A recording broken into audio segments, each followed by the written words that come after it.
Hi Flosstube, welcome back to my channel, MBC Stitcher. I'm Matt, and this is Augie, the Corgi. It's short for Augustus, and this is my Flosstube episode number 29. Today is Saturday, August 7th, 2021, and we are... actually, it was kind of cooler off this week, but it's going to kind of warm back up into the 90s and probably triple digits some in the next couple weeks, but it's going all right here in Tulsa. And yeah, we were down to like the high 80s, which was a nice little reprieve, and had some like afternoon showers at random times. But yeah, so this is a YouTube channel mostly about cross stitch. I have done some other things, some other fiber arts and stuff, but I don't really do that much of it aside from cross stitch, so that's mostly what I talk about. But everybody is welcome. I also do talk about some books that I've been reading and some things like that, usually at the end. So if you're a book person or literary, you want to hear about what I've been reading and all that, go to the end of the video or wait to the end. But I want to say, first of all, thank you to everybody that has been watching, subscribing, commenting, liking, all of those things. I appreciate it. I have been doing this, I guess, over around a year and a half now. Not super consistently. I'm a little kind of, things happen, and but my goal is to do this about every other week and film a video and kind of go from there. So I appreciate everybody. If you enjoy what you see, give me a subscription and leave a like or a comment, or message me on Instagram. My handle is MBC_Stitcher, and you can follow me over there.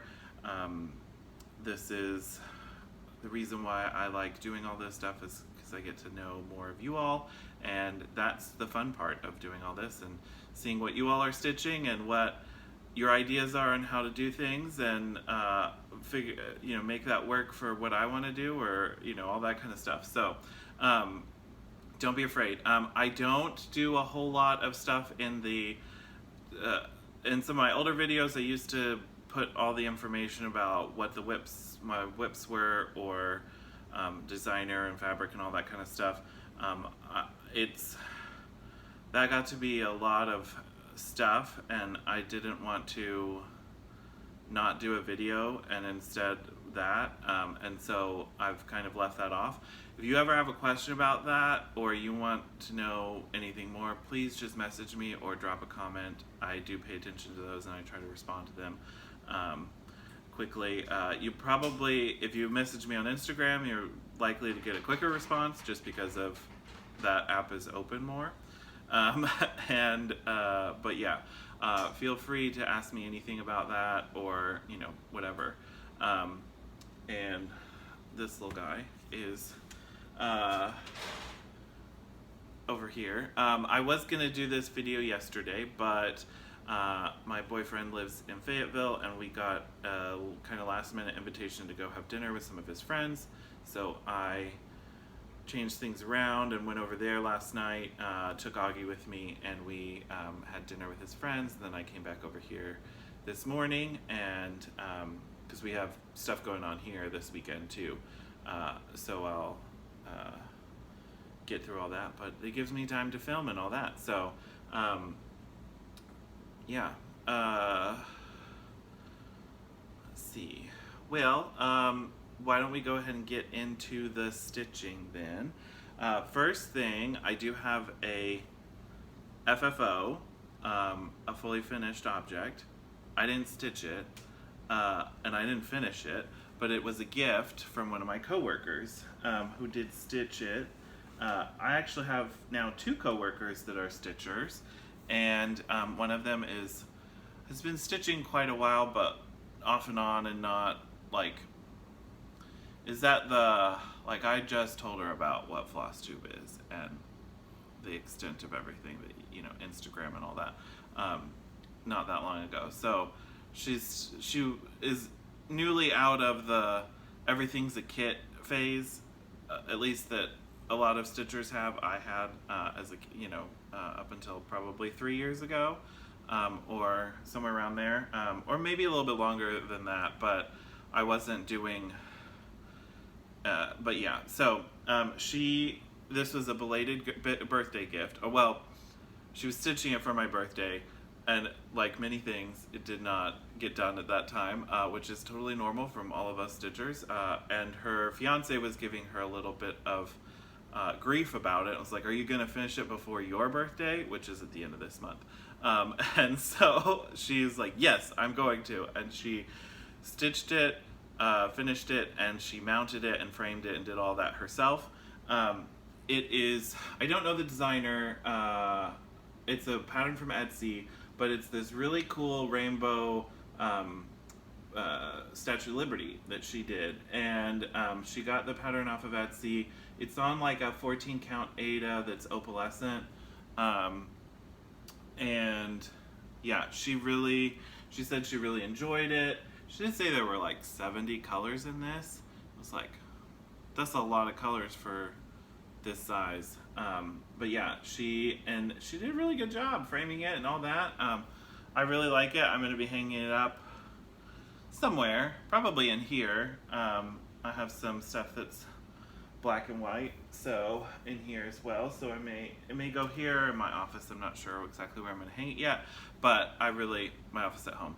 I really enjoy it quite a bit, and I'm really happy that she and did that. She also, I left them over there. She gave me some little embroidery scissors as well. Those were the original gift, and then they weren't going to arrive in time, so she was stitching, and then things, yeah.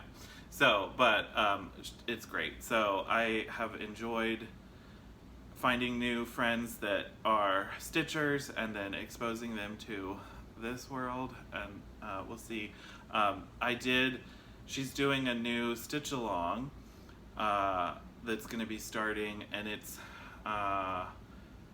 Nightmare Before Christmas themed, and it's a Facebook group, I think, and she was asking me about fabric and stuff, and I gave her a piece of fabric to use for it, so I'm really excited to see how that goes. This is the first time she's using like hand-dyed fabric and all that, so I'm trying to corrupt her, you know, into our ways. But yeah, so anyway, let's see. Okay, so that's my only finish. I do also have a new start that I would like to show you all. And this is a little bit of haul, because I did get the fabric and I didn't want to wait to show the fabric, and I just wanted to start it. So I showed you guys this pattern last time. This is the Noble Companions from Leisure Arts leaflet. Susan Brack was the designer. This is from back in 91 is the publication date of this one. It's this gorgeous Santa on a horse, and then Santa, Father Christmas with a polar bear. It's both patterns. My grandmother had this, and I was looking through her stuff, and she's like, look through this and see if there's anything in there that you want. And I liked this, and she's like, I've always loved those patterns, but I didn't want to do it on the black, and now I'm definitely not doing it on the black because all of that. So and actually it looks kind of black, but it is a navy Lugana is what's called for. So I decided to get a piece of fabric.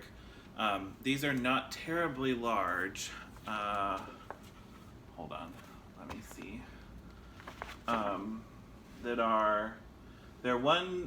polar bear one is 115 by 138, and the horse is 120 by 144. So they're about the same size, and they're not terribly large, but I figured I could put them both on the same piece. Like if I ended up getting a fat quarter of 36 count linen, and they should both fit on it. I'm going to be doing the horse one first. That's the one I've started, and I and that's going to my grandmother. And then I am doing the polar bear one on the same fabric, and I'm gonna keep that one, and so we'll have like opposites of it.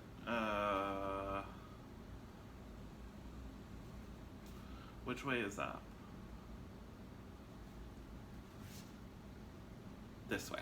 Okay, so I've just got a little start. I've also had, I'm kind of fudging a little bit already because I need to scan this pattern in and mark it off. It's getting a little too hard to keep track of everything. There's quite a bit. This has quite a bit of colors. I didn't count the number, but it's pretty substantial. They're not a whole lot. I don't think it's 70, but it is really, yeah, okay. I don't think it's quite as many as the Statue of Liberty, but it's definitely quite a few colors. But there's a lot of overlap between the two, so I only had to get a few more for the polar bear that I didn't have to get for the horse. So I'm going to be stitching that. It's on, this is 36 count linen, and the colorway is Mystic by Picture This Plus. And yeah, it's kind of, let me see, that helps probably, which is a gorgeous dark blue with modeling. I have this in Ada and a couple other pieces. I haven't started them, but I had like kitted up some stuff.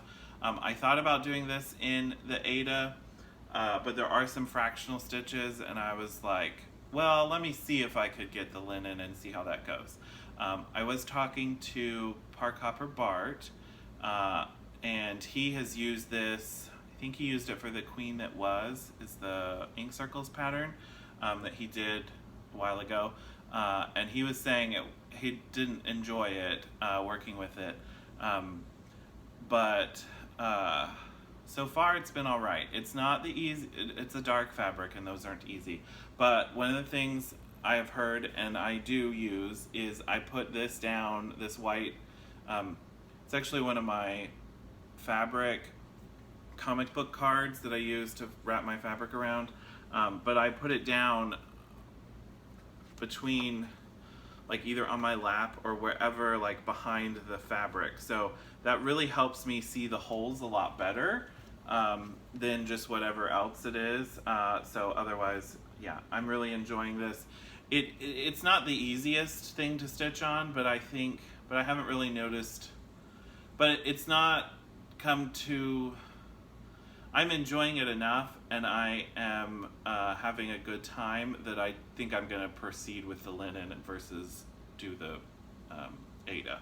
But yeah, and my grandmother didn't enjoy stitching on linen or any kind of like anything over 2, but she does like the effect, so I think she will like it that it's on linen, because she has been a little very appreciative of the pieces that I'm working on that are on either a linen or an even weave, that's where I'm going over to. So yeah, so yeah, and it's with the called for DMC, and yeah, I'm enjoying it, and I am not trying to get it done for this Christmas, but like next Christmas, or even like next August. Her birthday was this last week, so by next August 3rd, that would be good, or by next Christmas.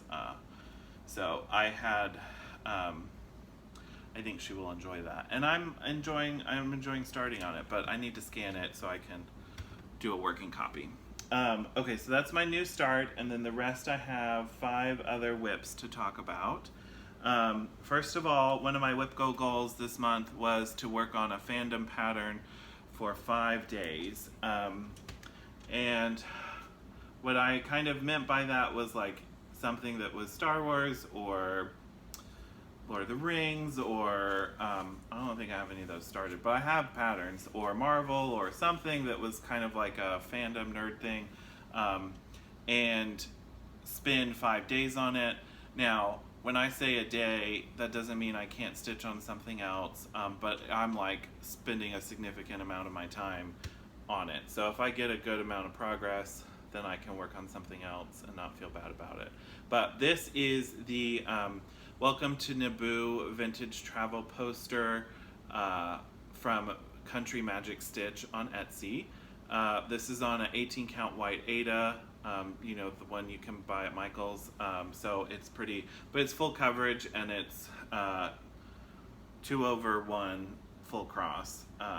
But yeah, I pretty much went from the A to finish up all this, added this in, a lot of this green. I finished all this lighter green, or kind of sage green, I guess. Here, that was all done, and kind of moved up this way, found this edge, and kind of I'm working that way. But yeah, I am really enjoying this.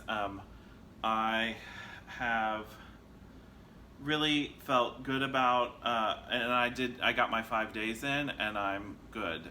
So this project is also on my board later. It hasn't been called yet, but I had originally planned to try to get 2/3 of the way done. I have changed that to try to get halfway done, which would be essentially if I fill in this part, which is quite a bit still, but I think it's doable, and I would like to get that way. And yeah, so I really do enjoy these patterns, but I think the next time I do one, I'm gonna do it in tent stitch and on a smaller count over one, so that it will be quicker, and it, because I like them, but they take a long time. I've done the Hoth one of these, and so it's also on 18 count, just like this one, and I plan to finish them the same, and so I'll have like 2 that are like that, and then when I do other ones, because I do have some ones, some more Star Wars ones, and I have a couple of the Lord of the Rings ones. If I do those, they're going to be on the smaller version, and that way I can, well, for lots of reasons. I can fit more of them on my wall, also they'll go faster, and I will enjoy them. I enjoyed this one too, but yeah, so that's that one, and that's pretty much it. But that also, well, yeah, let me take a break here and talk about something that's stitchy related, and I had kind of meant to put this earlier, but I forgot. So one of the things, and this kind of made me think of it, but I am thinking about getting a new tablet, or a new to me tablet.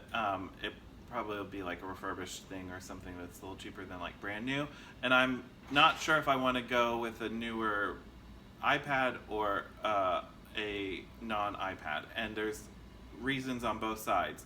So I currently have an iPad, but it's a little older, and it only has like 16 gigs of space, which is not much these days, and so I'm often like deleting stuff to be able to like put stuff on there, and that's not fun. And for the most part, I use my iPad as my what I stitch from. Anything that's not a Heaven and Earth design, I have in a PDF viewer application on my iPad, and then mark off on it, highlight it that way. And do you want it down? I think you do. Yes? Okay. Good boy.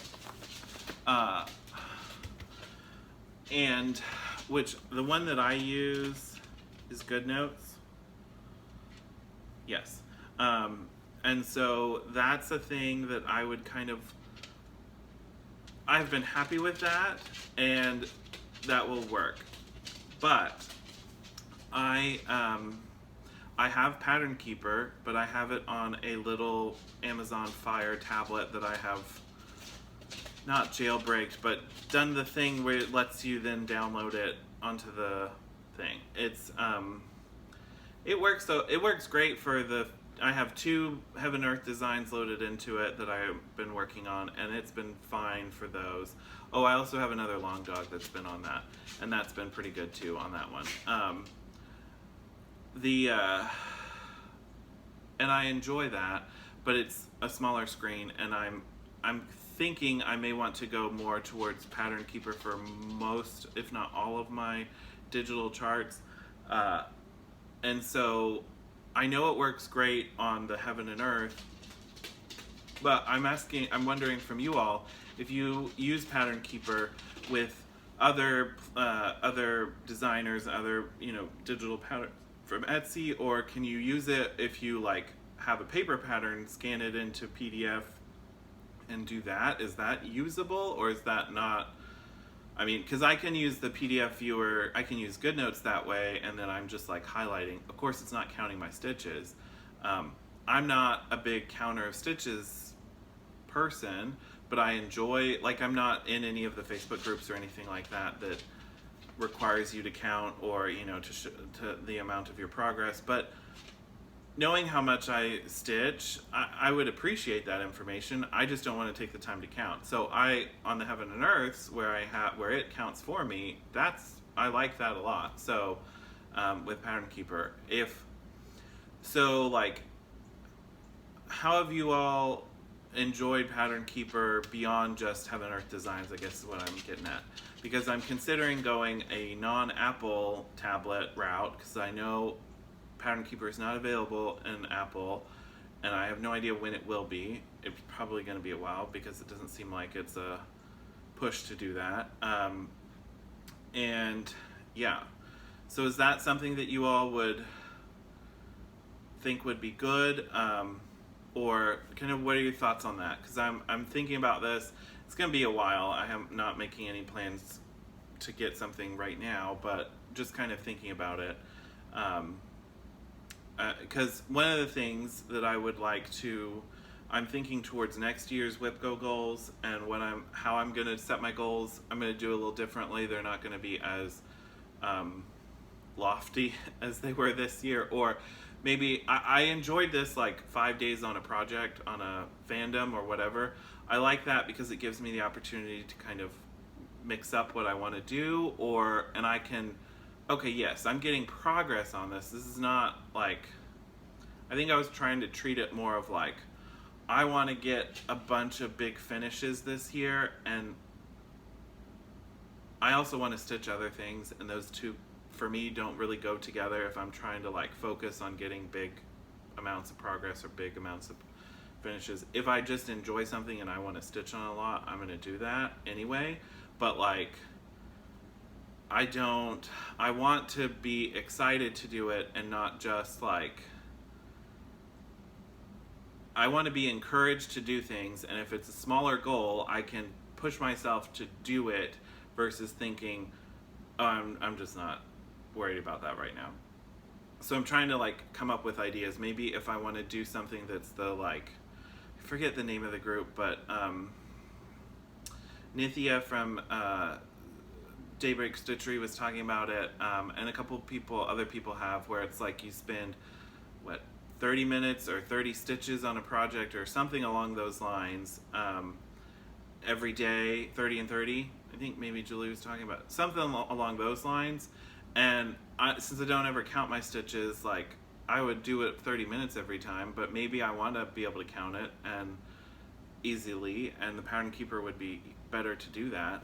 But anyway, if you guys have thoughts about Pattern Keeper outside of just for Heaven and Earth, I would appreciate your thoughts.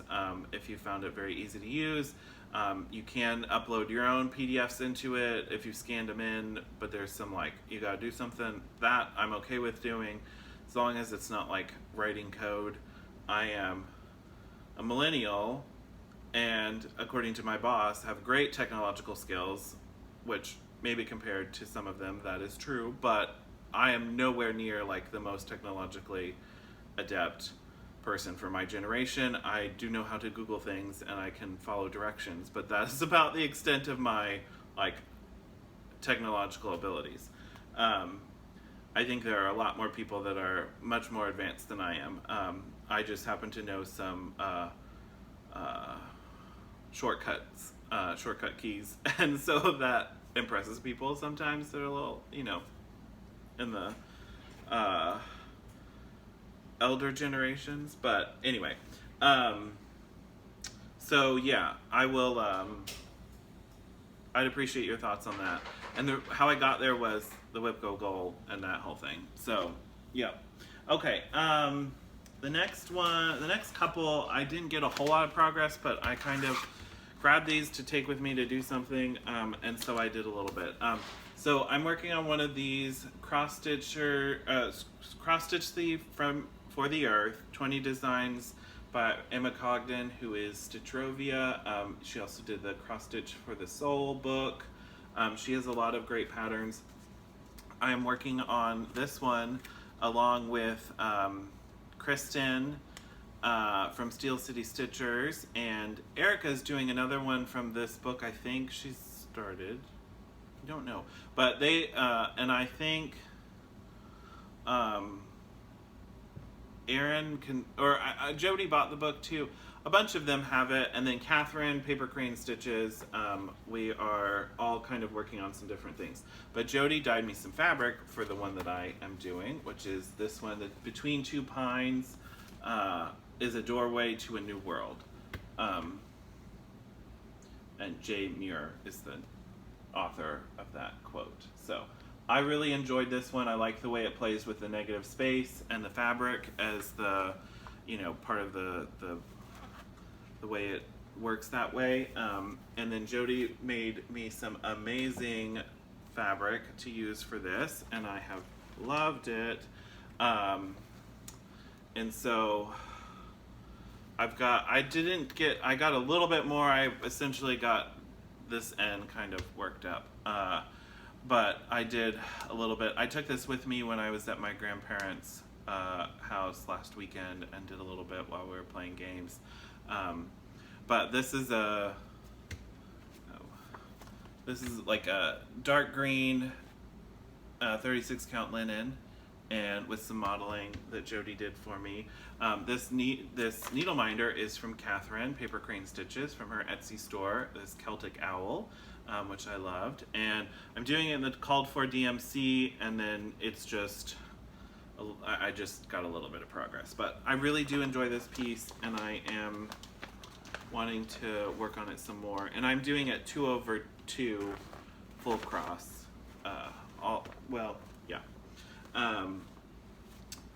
And yeah, so, but this is another one I need to get the pattern scanned in so that I can kind of, so it did take me a minute to get back to like, okay, where am I? What have I done? Okay, that, yeah, oh, you know, that kind of thing. So, we've got that. This one, I just worked on a little bit last night after we got back from dinner with friends. I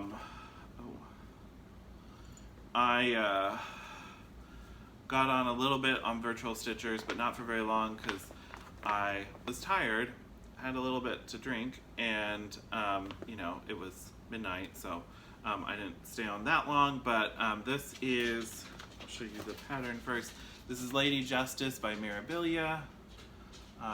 This is the first Mirabilia I ever purchased, but the second one I started, and I have not worked on her that much. She was a Whipco goal, she is. It was called a couple months ago, and I haven't done much on her. But last night, working on her a little bit, all I got was this light green chunk right there. But I really have enjoyed it. The other reason why I didn't work on her all that much last night is the second time I had to frog like a significant amount, I was like, yeah, maybe not in the best headspace to be stitching this, but I love this fabric. I love this. It's really great. The colors, I mean, the stitches are just looking amazing on this fabric. This is a 32 count Joblin Ice Princess, or Ice Queen. It's from Be Stitch Me. I don't remember the name. Maybe it's just Princess, but it's a light blue gray, beautiful color. and the stitches are just so full, like every color. I mean, I haven't done black on here, but you know, all of these, you see that? They're just amazing.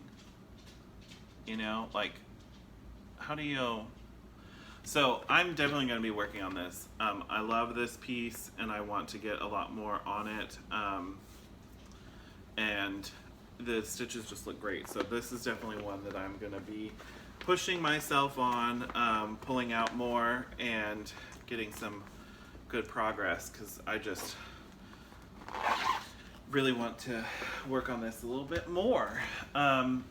Okay, the next one I'm going to show you. What? I have another whip I forgot about that was hiding under this Q-snap.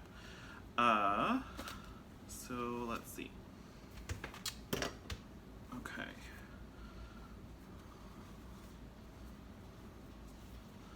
So sorry, I had moved the Q-snap, but this is the Dark Queen of the Sea, and I have, I think I showed maybe not.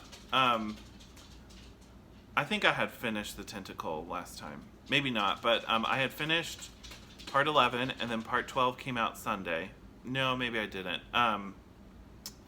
And so part 12 came out, and we've got this really cool back stitching across the tentacles in the Petite Treasure braid. It's a light blue color.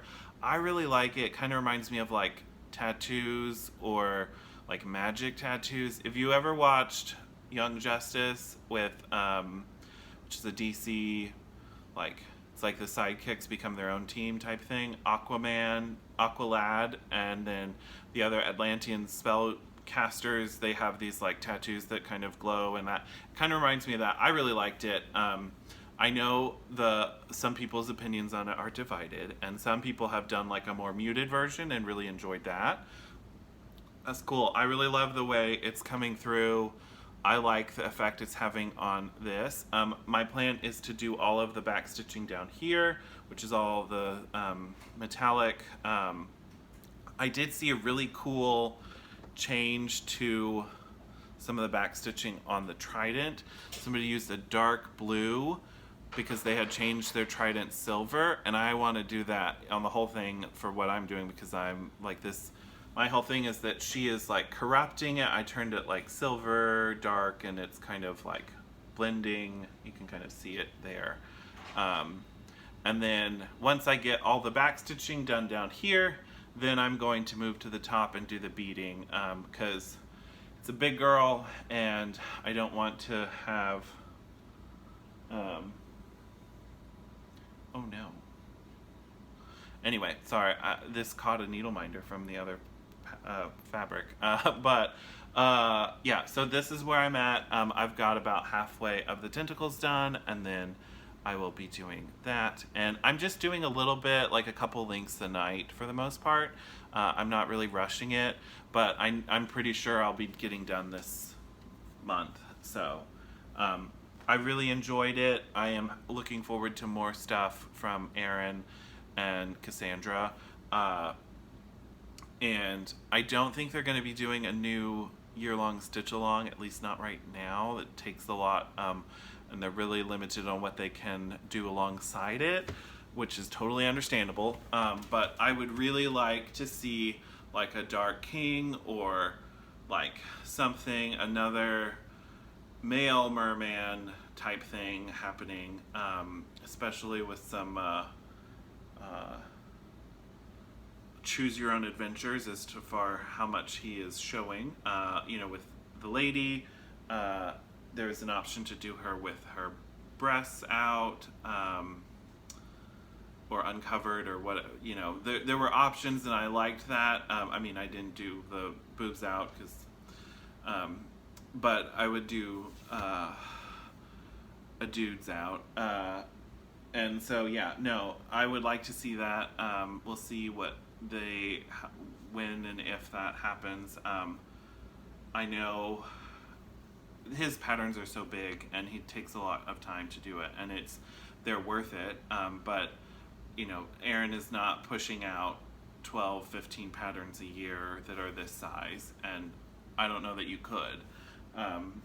So I love it, and I will be finishing it and getting it framed this year. It's another one of my big finishes this year. So I will have 2 at least big finishes. I have Blueberry, and then I'll have the Dark Queen, and then kind of working on some other stuff, so we'll see. Okay, next up, my next whip that I have is the Pride Mini Sal with All Around Aries, Adam Dunn, Roberts, Palace of Stitches, Flosstube, Victor, and other people that are doing this. This is from J&J Cross Stitch. It's their store on Etsy. On Instagram, it's JJ Cross Stitch. And they did these little, J&J do this, like history minis, like they're little portraits of people, historical figures, and they're doing a whole Pride series where there will be 8 different ones around a Pride flag as a way to do it. They are sold individually, but you'll buy each of the 8, and then the Pride flag comes with all of them. So if you just buy one, you'll also get the Pride flag. You could do 2, you could do a little ornament. They are not terribly large. I'm doing these 2/110 stitch because they are full coverage, and I wanted to do it tiny and quick, and so I have been doing this. I got the Pride flag was done last time, and then this is Robert Baker. Baker is his last name, and he was the original designer of the Pride flag, and so they have released several others, and I think I've picked up all of them so far, but I intend to do the full 3x3 8 portraits in the flag, and this is on a 28 count Lugana in Neptune by Stitch Me, and I really enjoy this piece, and I'm enjoying doing the 2/110 stitch. So it's tiny, they're tiny, tiny, tiny, but it's really good. And yeah, I had a little alteration already because I missed a few things, but I think it'll be cool, and I'm good with it. So yeah, that's that one.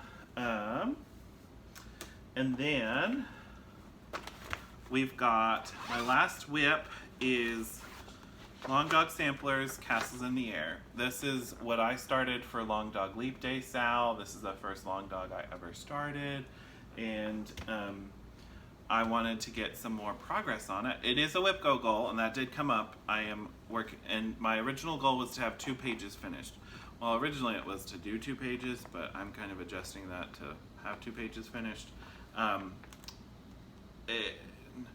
I'm still a little behind as far as being done by next Leap Day, but I'm really enjoying this, and I've really done quite a bit. So I think I was down here last time, and so I did this castle, all of this. I changed it. So there's one over here and this one, and it's kind of your initials you can do. There's a alphabet they give you. So I did C over here, and I'll put M over here. Got this deer in, and then this is the border. This is the very top right here, and I'm kind of working on that. Kind of making my way up. This is on 32 count linen in Toast by Stitch Me, which is one of my favorite colors. I love this brown mottled beautifulness. When I don't really want like a color, I mean brown is a color, but is it a color? Like it is a color, but you know what I mean. Like I enjoy it as an alternative when I'm I just enjoy it. It's a great color. I love it. And then I'm using Silks for You PR075, which is a beautiful blue. This is kind of turning a little more purple, but it's more of an electric blue in person. Here's the Hank, you can see. So yeah, it's gorgeous. And yeah, it has a slight variegation to it, but it is not super, it's more one color with some slight variation to it than it goes from one color to another. So It's also very easy to use. You don't have to worry as much, like, and I'm doing it 2/2 on 32 count. And yeah. So there's all of that. That's all my cross stitch whips and everything. I do have some haul to go over, and then I have some book talk, so stick around if you want. Okay, first of all, I want to talk about the 36 count linen that I bought, the Mystic fabric. I purchased it from a new store to me, which was Cross Stitching Supplies, and I think it's crossstitchingsupplies.com. They were great, super fast, super easy. I found it because I was looking for a 36 count linen. Fire Poppies didn't have it in this color, and 123 Stitch didn't have it. I just Googled it. This place came up with it. And they had quite a bit of other things too. I purchased another piece of fabric from them. And then Nithya from Daybreak Stitchery, she had also purchased Mystic from them. I think she purchased Ada, but yeah, they were great. And I think we had purchased it at the same time. So, or she had purchased it, and I had already purchased it, and it was coming when she told me about it, but yeah. So the other piece that I got, this is one of the Zweigart printed fabrics, and I think it's Atlantis. I think this is the 32 count Lugana. So it's this beautiful light teal mottled effect. And I got a fat half because it's one of the printed ones. Was not that much different than the fat quarter of the Picture This Plus, but it was gorgeous. And I think this is maybe a newer one, or they haven't done it as much before, or I'm not sure, but it's gorgeous, and I knew I will find something for it at some point, and having a big piece of fabric that I could do something on is never a bad thing. So I got those two, and then that was it from them. I did get my Bee Stitch Me Fabric of the Month for July. It came it came this week. I know Brandy said that she was a little behind this month. She had some stuff come up that she was trying to, that affected her getting her Fabric of the Month stuff out and everything. So, but I get both the neutral and then color. And so the neutral this month was Scroll, and it's a club exclusive July neutral 2021 Fabric of the Month. It's a beautiful cream with a hot, like a little bit of like pink to it at the end. Yeah, I really, and this is 32 count Joblin fat quarter, so I do enjoy that quite a bit. And Succulent was the color version, and it's a beautiful light green with some modeling to it. Not another color to it, but it's beautiful. Love that as well. And yeah, so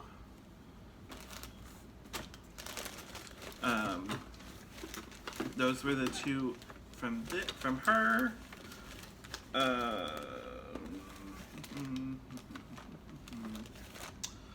I also got my Fortnight Fabrics Fabric of the Month, which this is Sunny and Cher. I'm in the Color Duo Club, and this is a 32 count Lugana. Beautiful yellow and pink. It's really pretty. I'll definitely do something really gorgeous on that. And then the only other thing I have is my Threadworks fabric, or nest egg from 3 Owl Threads. And so I will go through the different colors that I got.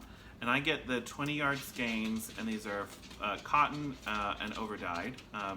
So first up we have 10461, which is Lime Twist. It's a beautiful lime green color and variegation to it. And then 10130, which is Marbled Frosting. And so it's a light blue, yellow, white, lots of variegation to that. Kind of like a birthday cake frosting, maybe.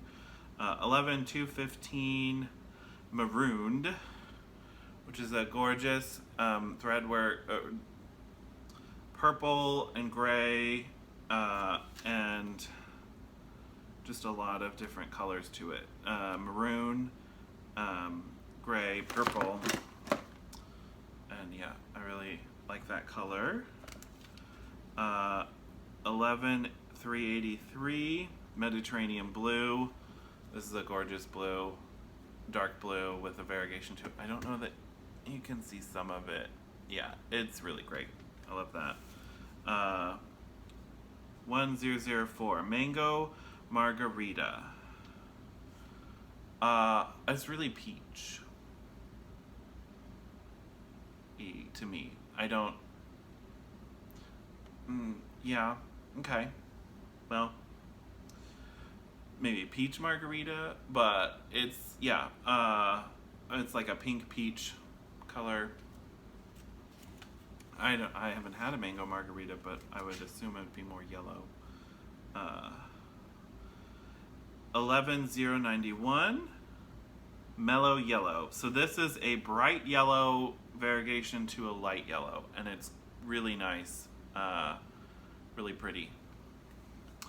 11/17 Maui Nights, which is like a tan or taupe gray variegation to it. 11/550 Merlin's Cloak, which is a purple taupe variegation. Hey, Augustus, no. Leave them be. Yeah, leave them be. He can see out the window.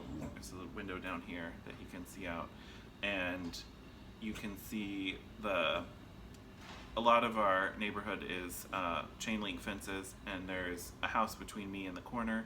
You can see through the chain link fence out to the sidewalk up the main stretch that you can walk up and down through our neighborhood. So people walk and he can see them, and he can bark at them. 11/06, this is Lucky Day.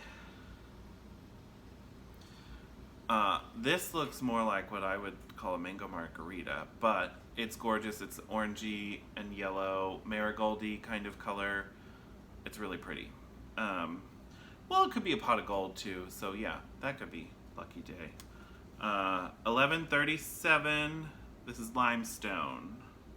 So it's a cream with like a hint of pink to it. To me, it's kind of what it looks like. So yeah, really pretty.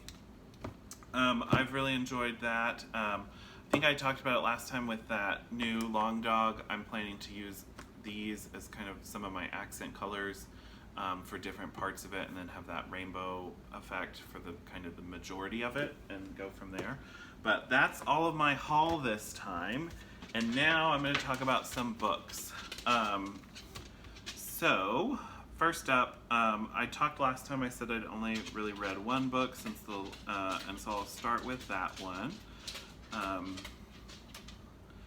was this one. This is Any Way the Wind Blows by Rainbow Rowell, and it's the third book in the Simon Snow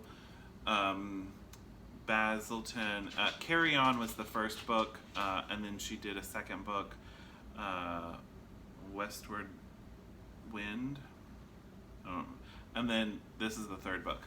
So I read this along the same time that Julie, Kansas City Girl, Colorado World, we were reading it about the same time, and we were talking about it, and I agree with her.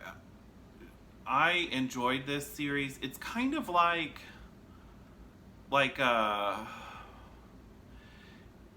it's kind of Harry Potter-like, but instead of Harry falling in love with his best friend's sister, he falls in love with Draco, who's actually his roommate. It's a little weird. it's not that it's a little weird. It's different, and I really enjoyed it. I loved the first one. It had a plot. This had a plot too, but it didn't spend a whole lot of time on it. And the last one also had a plot, but it took a while to find it, and then it was kind of like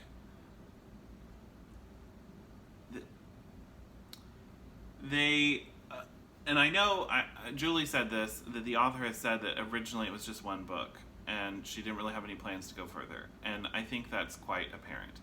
I enjoy these characters and I enjoyed reading this story, but it's not a great book. The second one is not a great book. I really enjoyed the first one. I liked these other two. I don't have any regrets reading it, but it was not like I am putting it in my reread list. So it was pretty good. I don't really want to get a whole lot of spoilers. I mean, it kind of did into the part of the first one, but you know, it is what it is. So anyway, yeah, I'm pretty much in agreement with Julie on that one, and yeah, we agreed with that. Next up, I want to talk about Star Wars: The High Republic, Light of the Jedi. So this is a Star Wars book. It was published in the last year.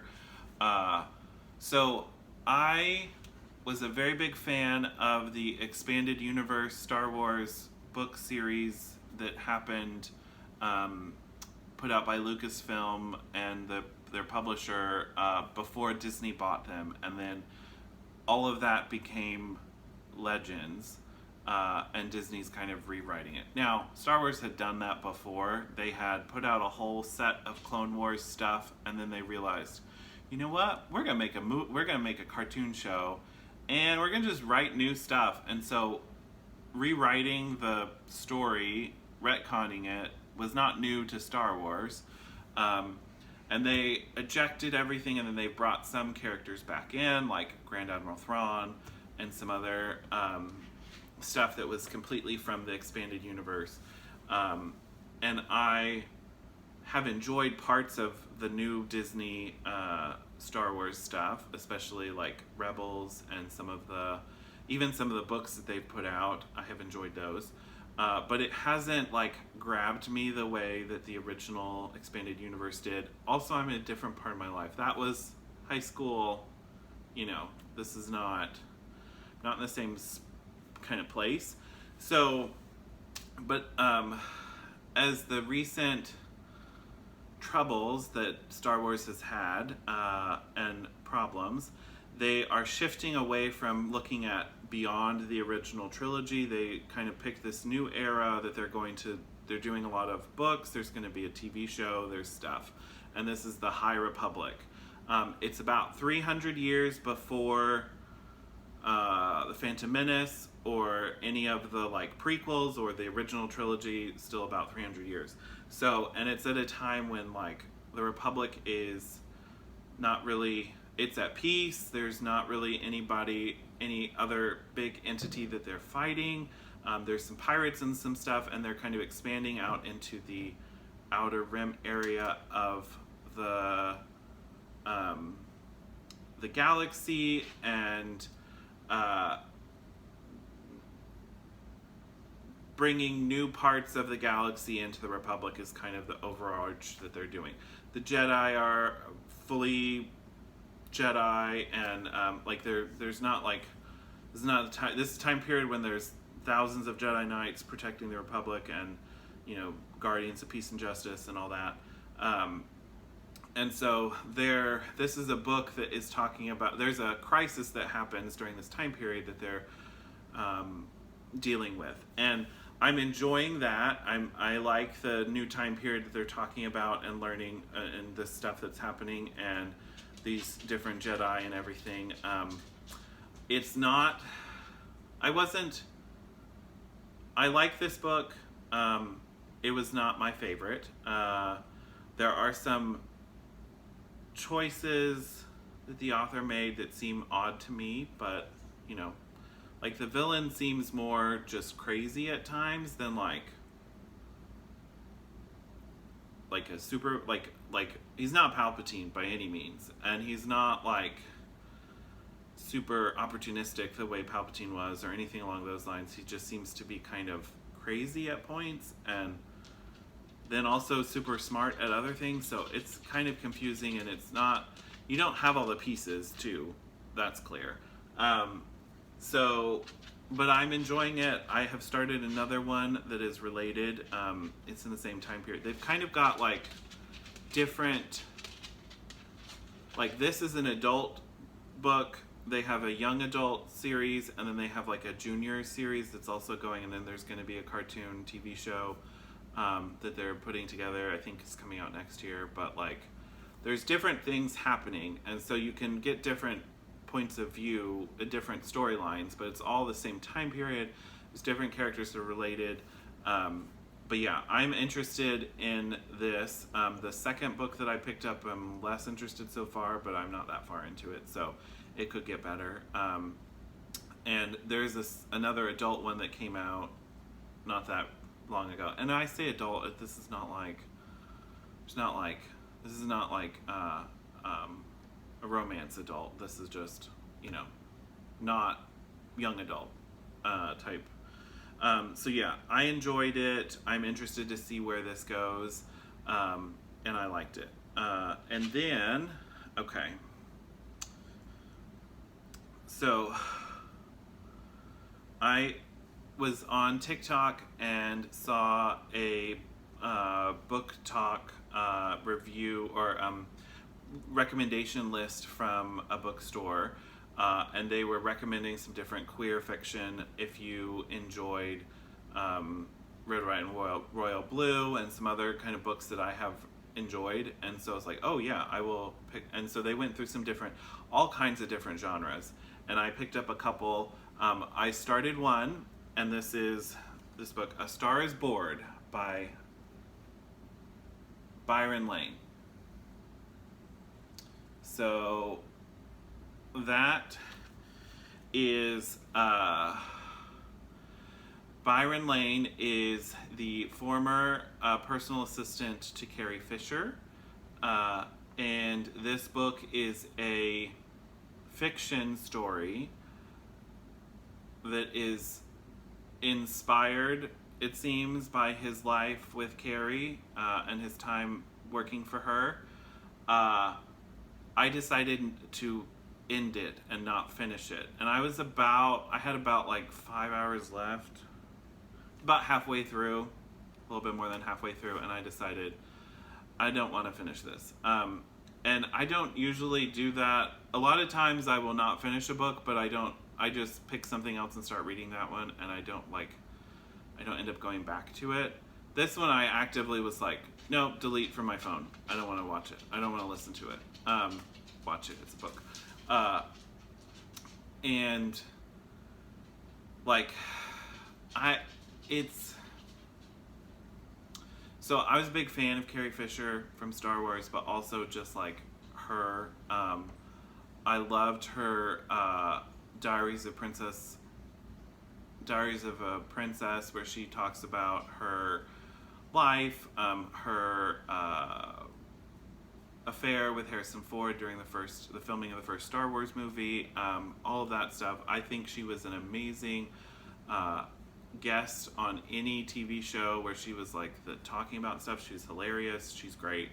I really enjoyed her. It's sad, but I loved the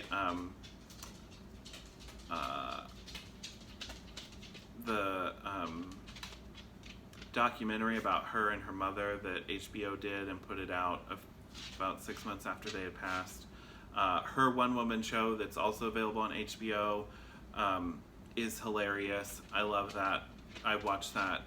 In fact, I decided to end this and then I watched that because but part of why I decided to end this is so that that HBO documentary about Carrie and Debbie Reynolds was her mother,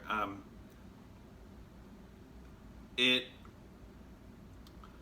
kind of gave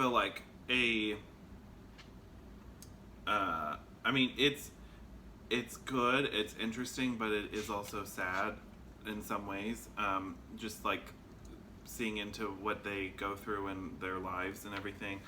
And in some ways, this book kind of took me back to that, but none of the good parts. Like, I didn't find this book that funny, like, or at least not funny in the sense of, I don't know, it triggered the wrong emotions in me, and I wasn't enjoying it. The character also has a very intense relationship with a abusive father that he has not gone, like, and from, like, I read an interview with the author, and he's like, yeah, no, I don't have that kind of relationship with my father, but, so it seems like a kind of odd choice to add that level of whatever to this. I don't know. I didn't really enjoy it, and I don't really want to poo-poo him or, denigrate his work. But it wasn't my favorite, so I decided not to finish it. But I would highly recommend Carrie Fisher's books herself. She's hilarious and great. Excuse me. And yeah. And then I have one more book to talk about. Excuse me. This is Marked, which is the first book in the House of Night series. Ooh. There we go. This is by PC Cast and Kristen Cast, which are mother-daughter team. Robert's Palace of Stitches was talking to me. This is one of his favorite series, and he had gone back to re-listen to it. And it is set in Tulsa. And so he's like, yeah, I'm listening to stuff, and I kind of wonder, asking you or Cheryl, if that stuff's, like, accurate or whatnot. The authors, at least, used to live in Tulsa or Broken Arrow. And so it's pretty accurate as far as, like, the parts of town and everything they talk about and all of that stuff. It's very on point. I mean, there's a few things that I feel a little like, I don't know that that's what it's talked about, or maybe it's a generational thing, because it's also, these came out in like 2007, I think, the first one, 2009, somewhere around there, which is not, I mean, I graduated from high school in 2004 from here, Tulsa area, and some of the things they were talking about did not sound like the same way that, like, I would have talked about that, but they're totally, it could be just a different thing. For instance, the main character, so this is a vampire series, and the vampires are different than, like, other forms of vampires, and they do drink blood, but essentially what happens, it's not like vampires turn people into vampires, but somehow people get chosen or marked to become a vampire, and then if they make it through the fledgling stage, then they become a vampire in their own right. And these are children of the goddess Nyx, which is the Greek goddess of darkness. And so there's a whole, like, multiple levels of mythology and different things in here. The main character, Zoe Redbird, is marked at the beginning of the first book, and she was a student at Broken Arrow South Intermediate High School, and so, like, she abbreviates it to SIHS throughout the whole first book, and I'm like, I guess that's a thing. That truly could be a thing. I didn't go to Broken Arrow.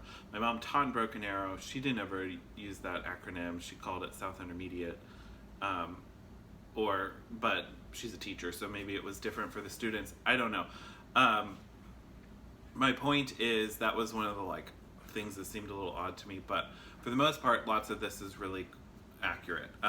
So she gets marked. She has to now go to school and go live at the House of Night, which is a vampire enclave school here in Tulsa. It's not here, but it's where there's a Catholic high school here in Midtown called Cascia Hall, and they essentially replace Cassia Hall with this House of Night, and it's like it's where it's happening and all this stuff, which is kind of funny because one of my cousins went to Cassia Hall, and it's like there are two Catholic high schools in Tulsa. There's Cassia, and then there's Bishop Kelly, which is down the street from me, and where I live. And Bishop Kelly is a Catholic high school, and then Cassia is the one that is like, at least the perception is it's harder to get in, and they have a smaller class. They have more academic rigors. They're both preparatory high schools, private Catholic schools. But yeah, it's interesting to me that they replaced Cassia as the one that's the vampires. It's also like vampires are known in the world. They're out and about. Many famous people are suddenly now vampires, like Garth Brooks, Kenny Chesney is a vampire. They go through, it seems like a lot of Hollywood A-listers and movie stars. Hugh Jackman was said to be one in a recent line in the second book that I'm listening to now. But yeah, it's pretty good. I enjoyed the first one. It's definitely on the younger side of young adult. I mean, she's set to be like 16, but kind of like the themes to me seem young adult, but very like, lots of things going on. I've been enjoying it. I think I have been enjoying it more for the references to Tulsa than actually the storyline, but it's pretty enjoyable. Also, one of the so she gets to the vampire school, she gets a group of friends, her roommate, and then there's two other girls that she's friends with, and then a gay guy that is their group, and they are doing this thing, and they had to put together a smudge stick, which was like herbs wrapped up that can be burned and then the smoke used, and so the Damien, her friend, had put that he had done that, and it was she's like, oh, it's really bound together well, and he's like, yeah, I decided to use my cross stitch thread. It's like, what the? And so I was like, messaging Robert, okay, so Damien is a cross stitcher. That is a thing that it was like a little subplot. I was like, that's an interesting touch. But yeah, so the cross stitch showed up there, which was interesting. But yeah, I am enjoying it. I'm in the second one, and I'm kind of going forward there, and so yeah. But I have it was interesting. I liked it. If you like vampire books, you give it a try. If you haven't, they're older though, so you may have seen that. But yeah, it was pretty interesting. And they're not terribly long. I mean, I don't have the page numbers, but it's less than, it was 9 hours of an audiobook. But yeah, okay, so that's the end of my section on books that I've read. I did want to talk about a TV show that I'm watching with my boyfriend. We're watching the Hacks TV show on HBO Max, the Jean Smart, where she plays a comedian in Vegas, and she's kind of towards the end of her career, or she's trying to reinvigorate her career or whatever along those lines. It's hilarious. It's a dark comedy. It's great. It's a really funny show. You should watch it. There are 30-minute episodes, but it's great. We are watching Mayor of Easttown on HBO, which is also very good, very dark, very heavy, and Jean Smart is also in that. She's not the lead, but she plays Kate Winslet's mother. Also very good, but it's where Ben is it's a lot. We need to take a break between that. So that kind of got us to watch Hacks, and then Hacks is kind of watching that more than we've watched Mare of Easttown, but we like watch one episode of Mare and then like a couple of hacks. But yeah, it's really good. I would recommend both of those. So if you're looking for something new to watch, yeah, check it out. Okay, everybody. Well, it's been over an hour because I can see that, and clearly I love to talk. But thank you all for everybody that sticks around to the end, and feel free to leave a like and comment and all that.